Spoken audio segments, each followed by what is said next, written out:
UFO는 공상이 아니라 실존하고 있으며 전 세계적으로 엄청나게 목격되고 있습니다.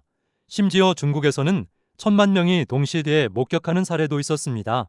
또한 벨기에에서는 UFO와 편대들이 엄청나게 자주 나타나 전 국민이 목격하는 바람에 정부 대변인이 공식적으로 UFO를 인정하는 성명서를 발표한 적도 있습니다. UFO는 고대부터 현재까지 끊임없이 지구를 방문하고 있습니다. 과연 UFO를 타고 오는 그들은 왜 날아오는 것이며 인류와는 어떤 관계일까요? 지적설계는 그 진실과 실체를 밝히는 책입니다. 반드시 읽어보시기 바랍니다. 지적설계 설계자들로부터의 메시지라는 제목을 붙인 이 통합본에 포함된 세 권의 책을 쓴 지도 30여 년이 지났다. 이렇게 새로운 제목으로 재편집하게 된 이유에 대해서는 차차 이야기하겠지만 우선 지난 30여 년 동안 일어난 많은 일들을 회고해보는 것도 중요할 것이다. 그 기간 동안 우리 세계는 급속한 변화를 지속해 왔는데 그 방향은 항상 내가 1970년대 초반에서 중반까지 받았던 게시 정보와 같은 쪽이었다. 그 책들이 수정되지 않고 이렇게 재출판된 이유는 30년 전에 처음 게시된 이 특별한 진실들이 새로운 과학적 발견들과 발전에 의해 단계적으로 연이어 증명되어 온 것을 드러내 보이기 위해서이다. 나는 처음에 이 책의 제일부를 진실을 말하는 책이라는 제목으로 1974년 초 프랑스어로 출판했다. 1975년 10월 갑작스럽고 예기치 않았던 잊을 수 없는 우주여행을 다녀온 후 나는 제안권에 이어 우주인은 나를 그들의 행성에 데려갔다라는 제목의 책을 1976년 출판했다. 그리고 79년에는 엘로힘이 3년간 발표하지 말아달라고 부탁했던 정보를 사람들에게 알리기 위해 우주인을 이하자라는 책을 집필하고 출판했다. 나는 또 내 권의 다른 책을 썼는데 그것들은 엘로힘이 옹호하는 진보된 형태의 민주주의를 설명한 천재정치 1978년 우리의 감각들을 완전히 개화시켜 진정한 내면의 조화를 이룰 수 있도록 엘로힘이 가르쳐준 매우 중요한 명상법 교습서인 감각명상 1980년 복제와 나노테크놀로지 분야에서 곧 우리 삶의 일부가 될 과학적 진보들을 요약한 예스 인간복제 2000년 및 나의 최근 강연과 강의들 중에서 라엘리안들이 선별한 것들을 편집한 각성으로의 여행이다. 이 책들은 현재 자발적인 라엘리안 지지자들에 의해 약 30개 국어로 번역되어 있다. 전 세계에서 내 책들은 모두 합해 200만 부 이상 판매되었는데 그 대부분은 국제 라엘리안 무브먼트 ILM의 각국 지부의 관리 하에 출판, 인쇄 및 보급된 것이다. 창설된 지 32년이 지난 ILM은 그동안 꾸준히 성장해 왔다. 이제 ILM은 전 세계의 6만 5천 명 이상의 회원들을 갖고 있고 국가 지부는 세계 모든 주요 국가들을 포함해서 약 90개국에 설립되어 있다. 현재 라엘리안 무브먼트의 활동은 프랑스, 캐나다, 일본, 한국 및 아프리카 지역에서 가장 활발하다. 또한 무브먼트는 미국, 호주, 영국, 동남아시아, 라틴 아메리카 및 유럽 대부분의 나라들에서도 크게 확장되어 있다. 가장 최근에는 불가리아, 몽골 및 리투아니아에도 새로운 국가 지부가 설립된 바 있다. 매년 각 대륙마다 열리는 정기 세미나에서는 나 자신과 ILM 상급 멤버들의 모든 연령대의 수천 명의 사람들에게 이 책에 제시된 엘로힘의 가르침들을 전수해주곤 있다.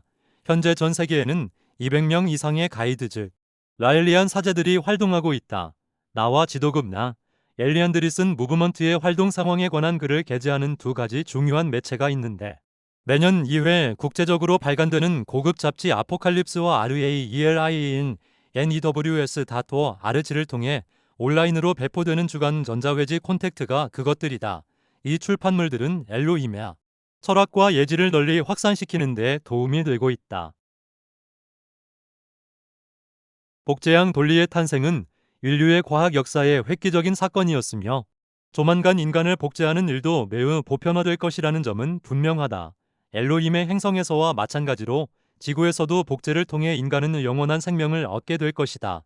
1997년 돌리가 복제된 후 나는 인간 복제 문제를 이슈화시켜 사람들의 관심을 모으기 위해 클로나이드라고 명명된 프로젝트를 개시했다. 곧 이어 뛰어난 과학자이자 다엘리안 비숍인 브리지트 바셀리의 박사가 그 프로젝트를 인계받아 회사를 설립했다. 나의 원래 목적은 단지 인간 복제의 개념을 널리 알리는 것이었기 때문에 클로나이드 프로젝트로부터 완전히 손을 뗐다. 그러므로 ILM은 클로나이드사와 전혀 직접적인 관계가 없다. 그러나 물론 나는 바셀리의 박사과 그녀의 회사가 추진하는 사업에 대해 철학적으로 계속 지지할 것이다. 2002년 12월 클로나이드사가 이브라는 별명을 가진 세계 최초의 인간 복제 아기 탄생을 성공적으로 도왔다는 극적인 뉴스를 발표했을 때 나는 특히 기뻤다. 그 뉴스는 전 세계 매체들의 헤드라인을 장식했으며 그것은 아마도 지난 32년간 나의 임무를 수행하는 동안 일어난 최대의 돌파구였을 것이다. 이 글을 쓰는 현재까지도 복잡한 법적 문제들 때문에 성공적인 인간 복제에 관한 과학적 증거의 발표가 지연되고 있지만 라일리안 무브먼트의 이름과 그 주장하는 바가 지구 모든 곳에 알려지게 되었다는 사실은 의문의 여지가 없다. 다음 단계로 필요한 것은 나이든 개인으로부터 육체적으로 젊은 복제인에게 정신, 기억 및 성격 등을 이식한다는 것은 동일한 사람이 영원히 살 수 있음을 의미한다. 인간의 법률은 변화하는 인류의 문화 및 과학기술의 발전에 적합하게 변하지 않으면 안 될 것이다. 이러한 모든 주제들은 아직은 시기상조지만 그러나 언젠가는 누가 이러한 기술의 수혜자가 될 것인지 그의 기준을 설정하는 새로운 법률이 제정되지 않으면 안 될 것이다. 여기서 엘로힘의 행성의 경우에 비추어 볼 때 복제인의 수는 1인당 1명으로 제한되고 또한 복제는 사망 후에만 허용되어야 할 것이다. 그와 비슷한 규모의 또 다른 돌파구가 금년에 뚫렸는데 이 책의 서문에도 간단히 언급되었다시피 그것은 지적 설계라는 새로운 이론을 학술적으로 인정하는 논문이 워싱턴의 과학저널에 게재된 사실이다. 이 논문의 출판은 바위네 낡고 증명되지 않은 진화론에 대해 공식 고급 학술계가 제기한 최초의 도전이 얻다. 그 결과 지난 1년간 아이디라는 약칭으로 불리기도 하는 지적 설계론은 미국 외에도 유럽 및 전 세계 기하학술계의 이목을 끌고 많은 논쟁을 불러일으켰다. 특히 이 글을 쓰고 있는 현재 미국에서는 지적 설계론을 다윈의 진화론 대신 학교에서 가르쳐야 할 것인지에 대해 열띤 논쟁이 진행 중이다. 반대자들은 이것이 50년 전 헌법에 명시된 정교분리 원칙을 근거로 대법원이 금지한 신을 학교에 공식적으로 재등장시키려는 시도라고 판단하고 있다. 실제로 현재 미국의 보수 종교인들이 그들의 교조적 종교관을 미국의 학교들에 주입시키기 위해 이 위장 전술을 쓰고 있다는 것은 분명한 사실이다. 그러나 지구상 생명체의 기원에 대한 라일리안 방식의 독특한 설명은 제3의 선택을 효과적으로 제시하며 이것은 학교에서 종교를 조장하지 않기 때문에 대법원의 판결에도 어긋나지 않는다. 이를 무신론적 지적 설계라고 표현하는 것이 가장 적당한다. 즉 다른 행성에서 온 뛰어난 문명인들이 행한 지은 구상의 생명의 과학적 창조가 그것이다.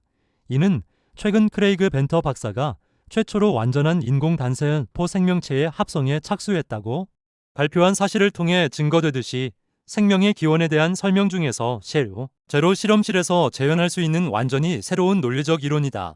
진화는 이제까지 어느 실험실에서도 재현된 적이 없기 때문에 하나의 이론으로 불리고 있고 물론 신에 의한 창조론도 마찬가지이다. 그러나 이 제3의 선택 즉 무신론적 지적 설계론은 당장 실험실에서 재현될 수 있는 유일한 이론이으며 실제로 곧 그렇게 될 것이다. 우주에는 지구와 비슷한 행성들이 수십억 개나 있으며 또 반드시 지구가 우주에서 가장 진보한 행성이라고 생각할 필요는 없다는 점을 대부분의 과학자들도 이는 정하고 있다. 그러므로 오랜 옛날 뛰어난 문명인들이 지구에 와서 생명을 창조하고 종을 발달시켰다는 것이 우리의 기원에 대한 가장 논리적인 설명이 된다. 최소한 이것은 학교에서 진화론의 대안으로 가르칠 만한 가치가 있으며 어느 학교도 정교분리 원칙을 이유로 무신론적 지적 설계론의 도입을 금지할 명분은 없을 것이다. 신을 믿는 자들 또한 획일적이고 교조적이며 불관용적인 다윈의 진화론을 밀쳐내고 학교 시스템에 들어가기 위해 우리의 설명을 토로이의 목마로 이용할 수 있을 것이다. 다음으로 엘로힘으로부터 요청받은 대사관의 건설을 위한 준비도 역시 순조롭게 진행되고 있음을 밝히는 것도 중요하다. 대사관과 그 거주자들은 다른 일반 외교 사절과 마찬가지로 치유법권에 의해 보호되어야 한다. 엘로힘의 상세한 지시에 따라 라일리안 건축가들은 이미 그 복합 건물의 실행 도면을 완성했는데 이 대사관에서 인류 역사상 가장 극적이며 유례없는 엘로힘과 전 세계 정부 지도자들 간의 회담이 열리게 될 것이다. 우리가 이 도면에 기초하여 소형 대사관의 모형을 만든 지 얼마 지나지 않아 그것과 놀랍도록 닮은 밀밭 도형이 영국에 나타났다. 그러나 나는 이 과제를 완수하는 데는 돈이 주된 장애가 아니라는 점을 말하지 않으면 안 되겠다. 정치적 및 외교적 문제들이 더욱 난제인데 이를 극복하기 위해서는 인내와 끈기가 필요할 것이다. 이 문제와 관련하여 국제 라일리안 무브먼트는 1992년 1의 수차에 걸쳐서 엘로힘이 최초의 인간을 창조했던 예루살렘 인근에 대사관을 지을 수 있도록 필수적인 치유법권을 승인해 달라고 요청하는 서한을 이스라엘 정부 및 예루살렘의 최고 랍비에게 발송한 바 있다. 유대교 최초의 성전은 사실 고대의 대사관이었으며 그 주위로 고대 도시들이 형성되었던 것이다. 엘로힘은 지금 이스라엘이 새로운 대사관, 즉 제3의 성전에 대하여 그와 같은 치유법권을 승인해 주기를 기다리고 있지만 현재까지 7차례에 걸친 요청에도 불구하고 이스라엘로부터 아무런 긍정적인 반응이 오지 않고 있다. 최초의 접근은 유대 설날인 11월 8일에 이루어졌으며 또 다른 공식 요청서가 몇 달 뒤 이스라엘 최고 랍비에게 발송되었다. 그 요청서는 수령 확인되었으며 그에 대한 검토가 시작되었다. 1993년 여름 이스라엘 정부의 한 위원회는 라일리안 무브먼트는 평화적인 의도를 갖고 있으며 이스라엘의 안보에 아무런 위협이 되지 않는다는 결론을 내렸다. 그 위원회의 보고서에는 2명의 랍비가 라일이 우리가 기다려왔던 진정한 메시아의 경우에 대비하여 그에게 적재적인 행동을 하지 않는 것이 더 좋을 것이다 라고 결론짓두고 있다. 1993년 11월 이스라엘 수상 이츠하크 라빈이 몬트리올 유대인 총회에 참석하기 위해 캐나다에 왔을 때 그에게 보다 직접적인 요청이 행해졌다. 그러나 한 달 후 라빈 수상은 그의 보좌관을 통해 우리의 요청을 승인할 수 없다는 회신을 보내왔다. 만약 이스라엘이 치유법권의 승인을 끝까지 거절한다면 우리는 이미 지적한 대로 팔레스타인이나 이집트 또는 다른 인근 국가의 대사관을 건설하게 될 가능성이 크다. 사실 시나이 산의 낮은 구름들은 훌륭한 대안이 될 수 있을 것이다. 왜냐하면 그곳은 엘로힘의 지도자인 야훼가 처음으로 모세 앞의 모습을 드러낸 곳이기 때문이다. 이 모든 사정에도 불구하고 엘로힘은 이스라엘에게 이 요청에 응할 기회를 주는 것을 더 선호하고 있다. 그 이유는 그것이 이스라엘 국가에 존재하는 모든 목적이기 때문이다. 1997년 12월 13일에 온 엘로힘의 새로운 메시지에 따라 우리는 다른 나라들과 더 교섭을 시작했는데 일단 다른 나라의 승인이 떨어지면 이스라엘에 맞이할 기회를 주기 위해 최종적인 요청서가 발송될 것이다. 이미 1990년에 엘로힘은 이스라엘 민족에 대한 그들의 특별한 애정의 표시로 라일리안 무브먼트가 그들의 문장인 무한의 상징을 서구 지역에서 사용할 때는 그 모양을 수정하자는 나의 제안에 동의했다. 그 문장의 중앙에 있는 스와스티커는 산스크리트어로 안녕 웰비잉을 뜻하며 시간의 무한성을 나타내는데 그것은 은하의 소용돌이 형태로 대치되었다. 이 변경은 이스라엘의 엘로힘의 대사관을 건설하기 위한 협상에 도움을 주기 위해 또한 2차 세계대전 중 나치의 스와스티카 깃발 아래 고통받거나 죽어 간 희생자들의 감정에 대한 존중심을 표현하기 위해 취해진 조치이다. 아시아에서는 스와스티카가 대부분이 불교 사원에 표시되어 있으며 이는 시간의 무한성을 표시하므로 엘로힘의 상징 원형이 아무런 문제가 되지 않는다. 서구를 위한 EILM 문장의 변경은 물론 크게 환영받았으며 이제 와서 1973년 이래의 우리의 발전상을 뒤돌아보고 분석해 볼 때 나는 모든 것이 계획대로 진행되고 있음을 확인할 수 있다. 국제 라일리안 무브먼트는 내가 관여하든 관여하지 않든 엘로힘, 이 부여한 모든 목표를 언젠가는 달성하게 될 것이다. 나는 무브먼트가 이제는 나 없이도 완벽하게 잘 기능하고 자립할 수 있게 되었음을 알고 있다. 해야 할 일이 아직도 많이 남아있지만 언젠가는 위대한 그날이 밝아오고 엘로힘이 세계 각국의 정부 지도자들과 빅카메라를 앞세운 대규모 보도진 앞에 공개적으로 또한 공식적으로 착륙하게 될 것이다. 그러나 해이주의자들은 여전히 이 선진 외계 문명인들이 진실로 이 지구상의 모든 생명체들을 인해 공적으로 창조할 수 있었을까 하고 계속 의문을 제기할 것이라는 예상을 할 수 있다. ILM이 지도 자급 회원들과 나 자신은 그런 일을 예견하고 있다. 그러나 그것이 우리의 길을 꺾지는 못한다. 오히려 그 반대이다. 분명히 엘로힘은 머지않은 장래에 이 지구상에 착륙할 것이다. 이 사건은 든 것이 과학적으로 이해될 수 있는 특이점 싱귤레러티 의식기를 전후하여 일어날 것이며 앞으로 30년 이내에 이루어질 전망인데, 만약 내가 이 책에 쓴 진실이 보다 빨리 전 세계에 퍼진다면 그 시기는 훨씬 앞당겨질 것이다. 엘로힘은 모세, 엘리야, 석가, 예수 그리스도, 마호메트 등을 포함한 과거의 모든 위대한 예언자들을 함께 데리고 올 것이다. 인류가 오랫동안 기다려왔던 이날은 역사상 가장 경이로운 날이 될 것이다. 나는 그들이 대사관에 착륙할 때 당신이 그 자리에 있을 수 있기를 바라며, 또한 당신도 이 경이로운 날을 위한 모험에 일부 참여했다는 사실에 함께 기뻐할 수 있게 되기를 바란다. 대사관이 세워질 그 장소는 다음 천년기 동안 이 세계의 정신적 중심지가 될 것이다. 이 거룩한 장소를 순례하기 위해 세계 각국으로부터 사람들이 몰려들 것이다. 대사관 가까이에는 모두 대사관이 세워져서 대사관의 내부가 어떻게 생겼는지 사람들이 볼 수 있도록 공개될 것이다. 그러면 라일리안 무브먼트의 사명은 우리들의 창조자가 오는 것으로서 끝날 것인가? 전혀 그렇지 않다. 그 반대로 그것은 우리의 진정한 임무의 시작이 될 것이다.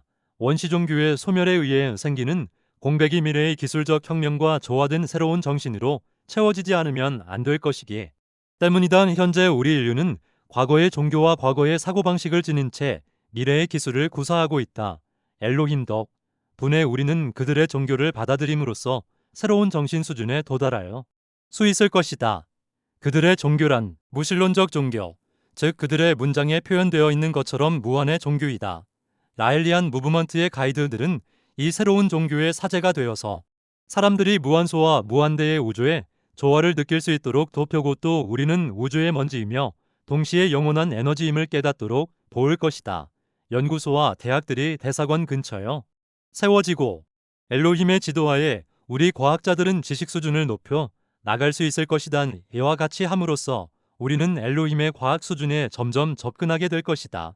그리하여 우리도 다른 성에 가서 우리 스스로 생명체를 창조할 수 있게 될 것이며, 이번에는 우리에 의해 창조된 자들로부터 우리가 엘로힘으로 불리게 될 것이다. 우리 행성에서는 이미 브리지트 버셀리의 박사와 현실적 비전을 지닌 다른 과학자들이 지적 설계자가 되는 길을 나섰다. 인류의 미래를 위해 노력하는 과정에서 그들은 우리의 과거와 기원의 진정한 성의력에 대해 완전히 이해하게 될 것이다. 우리 라일리안들과 그들 과학자들을 통해 정신과 과학은 인류의 과거를 사로잡았던 중세적 공포로부터 벗어나 마침내 함께 어울리게 될 것이다. 그리하여 우리는 오래전에 고대 문서에 기록된 대로 스스로 신이 될 수 있을 것인데, 그러나 그 신은 보다 정확하게 혹은 재미있게 표현하자면 무신론적 신일 것이다. 하지만 우리의 가장 큰 사명은 엘로힘의 대사관을 건설하는 일임을 잊지 말자. 그들은 마침내 이 대사관에 공식적으로 착륙하고 공개적으로 우리들과 함께 있을 수 있게 될 것이다. 그리고 그들은 고통에 빠져 있지만 여전히 빼어난 잠재적 아름다움을 지니고 있는 우리 세계의 과학과 함께 심오한 사랑의 가르침을 가져다 줄 것이다. 라엘, 2005년 가을, 캐나다 퀘벡. 대단히 감사드립니다. 여러분을 사랑합니다. 그동안 마지막 예언자 마이트레야 라엘 의저서 지적 설계를 끝까지 들어주시고 읽어주시고 사랑해주셔서 너무 감사드립니다. 다음엔 저의 육성으로 다시 한번 찾아뵙겠습니다.